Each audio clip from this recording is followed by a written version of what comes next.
유로 2020 죽음의 F조 순위가 드디어 나왔습니다. 프랑스, 독일, 포르투갈, 헝가리 순이죠.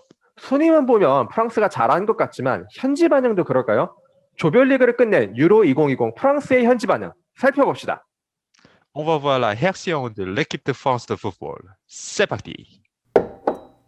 리강의 진심인 채널 주간 리강입니다. 저희가 저번 주부터 리강 대신 유로 2020 프랑스 국대 소식을 전해드리고 있는데 오늘 준비한 거는 뭘까요? 네, 오늘은 조별 예선 경기들에 대한 프랑스의 현지 반응 준비해봤습니다. 바쁜 시청자들을 위해 프랑스 현지 반응을 한 줄로 요약하면 뭐가 될까요? 네, 한 줄 요약하자면 이겁니다. 조 1위 빼고는 얻은 게 없다. 자세한 디테일이 궁금하신 분들은 영상을 끝까지 시청해 주시길 바라겠습니다. 오늘은 프랑스의 세 경기에 대한 현지 반응을 차례대로 소개하는 방식으로 컨텐츠를 진행하겠습니다. 먼저 첫 번째 경기였던 독일전을 볼까요? 네, 저번 주에 간단히 다뤘죠, 우리. 베라티님 혹시 뭐라고 달았는지 기억은 나시는지요? 당연히 기억나죠. 공격진에는 물음표, 미드진과 수비진은 칭찬, 뭐 요렇지 않습니까? 특히 미드진의 라비오, 그리고 수비진의 바란을 칭찬했던 게 기억에 남습니다. 네, 맞습니다. 사실 첫 번째 경기만 봤을 때는 프랑스의 경기력에 큰 문제가 없어 보였죠. 공격진만 호흡이 맞고 골이 터져주기만 시작하면 이제 모든 게 순조롭게 풀릴 거라고 생각을 했습니다. 하지만 문제가 생기기 시작하고 요게 두 번째 경기부터 드러나기 시작했죠. 두 번째 경기 리뷰로 가볼까요? 두 번째 경기는 F조 최약체로 평가받는 헝가리전이었잖아요. 사실 당연히 대승을 거둘 줄 알았는데 1대1로 비기고 심지어 아차하다가는 질 뻔하기까지 했어요. 맞습니다. 후반 66분에 그리에즈만이 한 골을 넣지 못했으면 질 수도 있었던 그런 게임이었죠.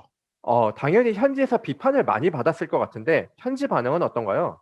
네, 비판이 쏟아지는 거는 당연하죠. 이 경기 이후에 르파리지안 기사 제목이 세계 최고의 공격진, 실제로는 뭐 이런 느낌의 타이틀을 달기도 했습니다. 전반적으로 프랑스가 당연히 우위를 가진 경기였지만 홈팀의 열렬한 응원을 입은 헝가리가 깊게 내려서 수비했고 강한 역습으로 들어왔는데 이게 아주 유효했습니다. 해축 기사들을 좀 보니까 실제로 그리에치만이 홈 어드밴티지를 이야기하더라고요.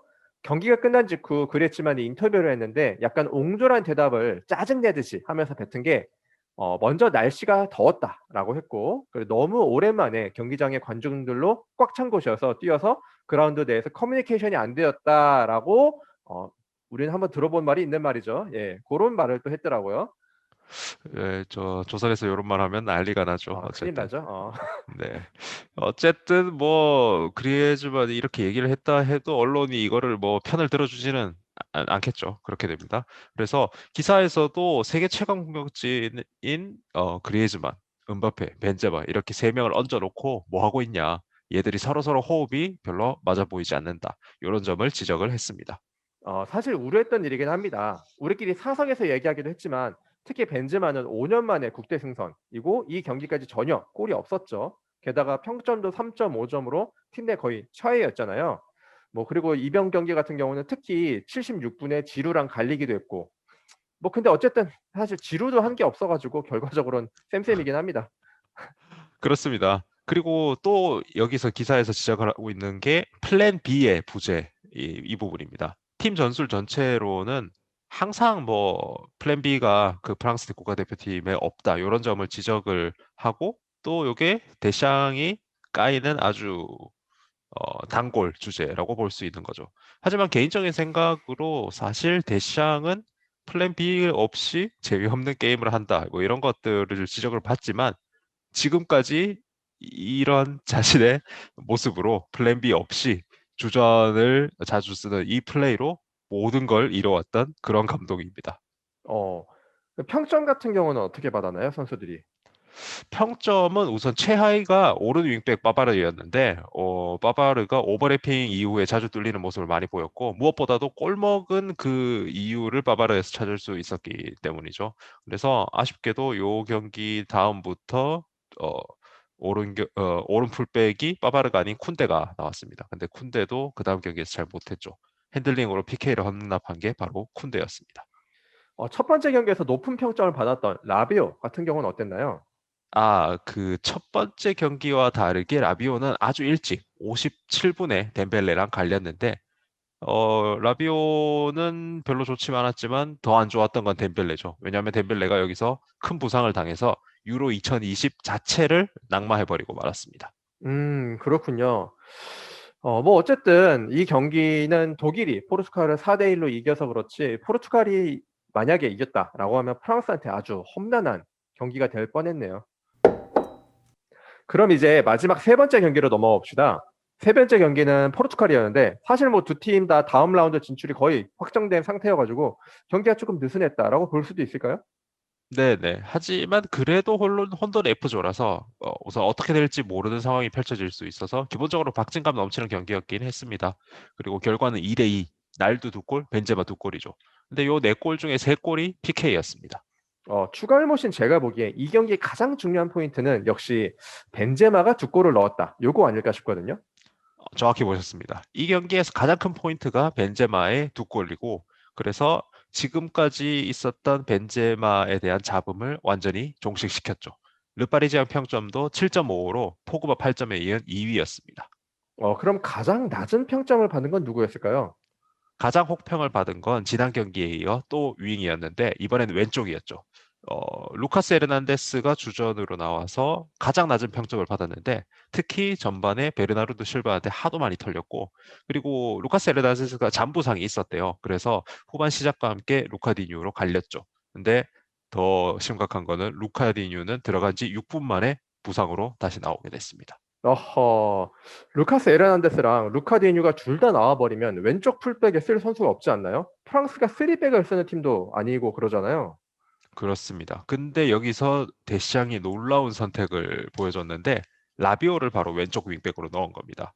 사실 그래도 오른쪽 윙 중에 왼쪽으로 뛸 수 있는 선수들이 있죠. 기본적으로 레오 디부아라든지 벙자마 바바로도 뛸 수 있는 걸로 알고 있습니다. 근데 데시앙의 선택이 미드필더인 라비오를 선택을 한 거죠. 라비오가 원래 윙백도 뛰나요? 원래 PSG에 있을 때 그리고 지금 유벤투스에서는 아, 항상 유벤투스. 미드죠, 기본적으로. 근데 하지만 다행히 이 경기에서 라비오는 자기에게 주어진 그런 힘든 어, 포지션을 끝까지 잘 수행을 했다라는 평가를 받았습니다. 결국에는 데시앙의 선택이 옳았던 거죠. 네, 이렇게 해서 조별리그 프랑스 현지 반응을 살펴봤습니다. 쭉 살펴보니까 오히려 진짜 큰 문제는 공격진이 아니라 윙백 쪽에 있다라고 볼 수 있겠네요. 그렇습니다. 어쨌든 16강에 올라갔으니까 좋아하고 있긴 합니다만 위에서 말한 지금 윙백 문제가 프랑스에 아주 크게 다가오고 있습니다. 왼쪽 윙백 둘 모두 부상 이 상황인 거죠. 둘 다 다음 경기에도 나올 수가 없을까요? 쉽지 않아 보입니다. 우선 경기 후에 데시앙이 루카디뉴는 매우 상황이 좋지 않다. 그래서 유로 2020 완전 낙마까지도 지금 보고 있는 것 같습니다. 그리고 루카스 헤르난데스는 상황을 더 봐야 된다라고 얘기를 해서 16강 다음 경기에 나올 수 없어 보이는 약간 이런 분위기를 네, 보여줬고요. 어쨌든 우스만 덴벨레를 이미 잃었죠. 근데 여기에서 프랑스는 또 두 명을 최대 더 부상으로 낙마할 수 있는 약간 이런 상황이 펼쳐졌습니다. 근데 더 문제인 거는 전문 왼쪽 윙백 두 명이 다 지금 이런 위험에 처해 있다. 이런 거죠.